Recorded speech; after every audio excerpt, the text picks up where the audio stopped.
திரு ரவீந்திரன் துரைசாமி, உங்கள் கோணம் என்ன? இந்த சர்வேயை நீங்கள் ஏற்கிறீங்களா, நிராகரிக்கிறீங்களா? இது உண்மைக்கு நெருக்கத்தில் இருக்கா, உண்மை அப்படியே பிரதிபலிக்குதுன்னு நினைக்கிறீங்களா? 2014ஆம் ஆண்டு எலக்ட்ரல் அரித்மெட்டிக் டேட்டா படி பார்த்தா 2019 என்டிஏ வந்து இங்கே 60 விழுக்காடு வாக்கு எடுக்கணும். ஆனால் எடுத்தது 30 விழுக்காடு வாக்கு தான் எடுத்தது. டிஎம்கே கூட்டணி அவங்க 33 விழுக்காடு வாக்கு தான் எடுக்கணும். ஆனால் அவங்க காம்பினேஷன் கெமிஸ்ட்ரியில் 53 விழுக்காடு வாக்கு எடுத்தாங்க. ஸோ 20 விழுக்காடு வாக்கு அவங்க கெமிஸ்ட்ரியில் மேலே ஏறி போகிறாங்க, 30 விழுக்காடு வாக்கு இவங்க கீழே இறங்குறாங்க. ஸோ 2019 கலைஞர் மறைவுக்கு பிறகு, புரட்சி தலைவி மறைவுக்கு பிறகு ஒரு புதிய ஓட்டிங் பேட்டர்ன் வந்து தமிழ்நாட்டில் செட் ஆயிடுச்சு.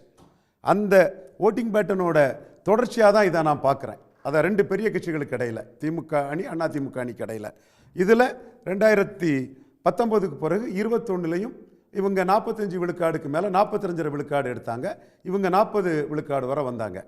திரும்ப 24ல் மக்களவைத் தேர்தலில் தமிழக முதல்வர் அவர் சிட்டிங் சீஃப் மினிஸ்டருங்கிற லெவலில் அவர் வந்து தன்னை முன்னிறுத்தி தமிழ்நாட்டை காப்பாற்றிட்டோம், இந்தியாவை காப்பாற்ற போகிறோம்னு 47 விழுக்காடு வாக்கு எடுக்கும்போது அந்த வாக்கு ஸ்டாலின் தலைமைக்கு, ஸ்டாலினுக்கு ஒரு அக்செப்டன்ஸோட கிடைச்ச ஒரு வாக்காக தான் பார்க்க முடியும். ஸோ இந்த 3 தேர்தலையும் வச்சு பார்க்கும்போது திமுக அணி ஒரு ஸ்டேச்சுரேட்டட் ஓட் பேங்க் ஆட்டு 45 விழுக்காடு வாக்கு தாண்டி தான் இருக்கிறாங்க. அக்னினி சுரேஷும் அதை தெளிவாக ஒவ்வொரு தேர்தல்களையும் சொல்லிட்டு தான் இருக்கிறாரு. அதுவும் கோயின்சைட் பண்ணக்கூடிய அளவுக்கு தான் இருக்குது. இப்போ இந்த கருத்து கணிப்பில் இவங்க தொடர்ந்து பண்ணக்கூடிய இந்த கருத்து கணிப்பும் அது ரிசல்ட்டு 19-24 வந்ததும் ரெண்டு பெரிய அணிகளுக்கு இடையிலான இந்த இது வந்து சரியாக தான் வந்துட்டு இருக்குது. திமுக அணிக்கு என்னோட பார்வையிலே 45 விழுக்காடு வாக்குகள் வந்து அவங்களுக்கு கெப்பாசிட்டி இருக்குது. காரணம், அவங்க ஒரு காம்பினேஷன் கெமிஸ்ட்ரியில் ஒரு அட்டர்னரி பிரிவு மக்கள் தொடர்பான ஒரு போலரைசேஷனாக வட தமிழகத்தில் அவங்களுக்கு இருக்குது.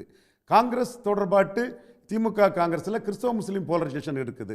புதிதாக வரக்கூடிய அரசியல் கட்சிகளை மையமாக வச்சு லிங்குவிஸ்டிக் போலரைசேஷன் இருக்குது. இந்த 3 போலரைசேஷனும் வந்து இந்த பல தேர்தல்களில் உள்ள இதுகளை, குறிப்பாக ஈரோடு கிழக்கு கூட ஒரு இடைத்தேர்தல்னாலும் கூட அதில் சில பகுதிகளில் 100 விழுக்காடு. நீங்கள் சொல்கிற இந்த காம்பினேஷன் இன்ன பிரிவினருடைய ஆதரவு இவர்களுக்கு இருக்கிறது, பெண்கள் வாக்கு இருக்குது அப்படின்னு என்ன சொன்னாலும், ஒரு ஆட்சியின் மீது மக்களுக்கு ஒரு அதிருப்தி இருக்குது அல்லது கோபம் இருக்குது, ஏமாற்றம் இருக்குது அப்படின்னா இந்த ஃபேக்டர்ஸ் எதுவும் ஒர்க் ஆகாது இல்லையா? ஆட்சி மேலே அப்படி ஒன்று கோபம் இருக்குதா நான் உணரலை. ப்ரோ இன்கம்பன்சியும் இருக்குது, சில சோஷியல் செக்ஷனுக்கு ஆன்டி இன்கம்பன்சியும் இருக்கும். ஆன்டி இன்கம்பன்சி ஆன்டி இன்கம்பன்சிங்கிறது ஹெட்ரோஜீனியஸ். ஒரு சிலருக்கு இந்த ஆட்சி நல்லா இருக்கும், இன்னும் சிலருக்கு மோசமாக இருக்கும். ஸோ அதில் ப்ரோஸ் அண்ட் கான்ஸ் எடுத்து பார்க்கும்போது வந்து பெரிய அளவில் ஆளுங்கட்சிக்கு எதிர்ப்பு ஓட்டுங்கிற இது இல்லை.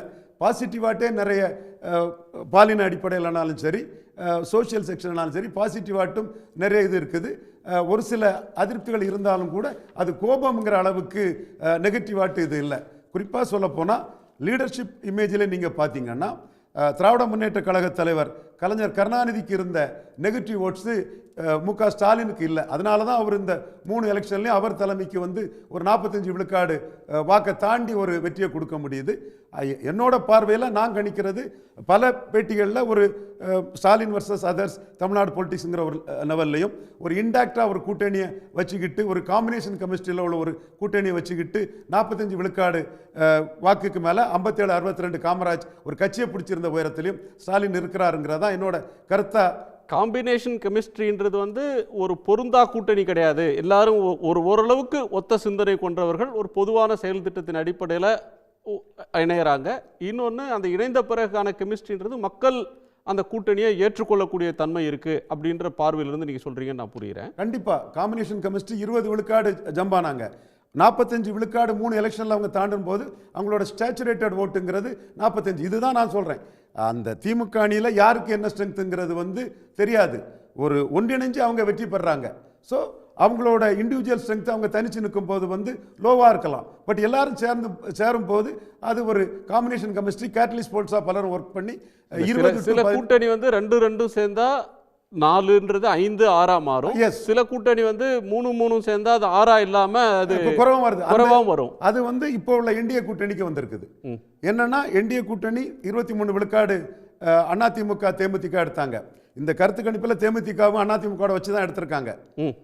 பழைய எடுத்திருக்காங்க. அவங்க ஆல் இண்டியா பண்ணும்போது மைக்ரோவா போகல, அங்க 18 எடுத்திருக்காங்க. 18ம் 23 41 வரணும். ஆனா 33 தான் வர்றாங்கன்னா அந்த 18 எடப்பாடியும் ஏற்றுக்கொள்ளாத 18.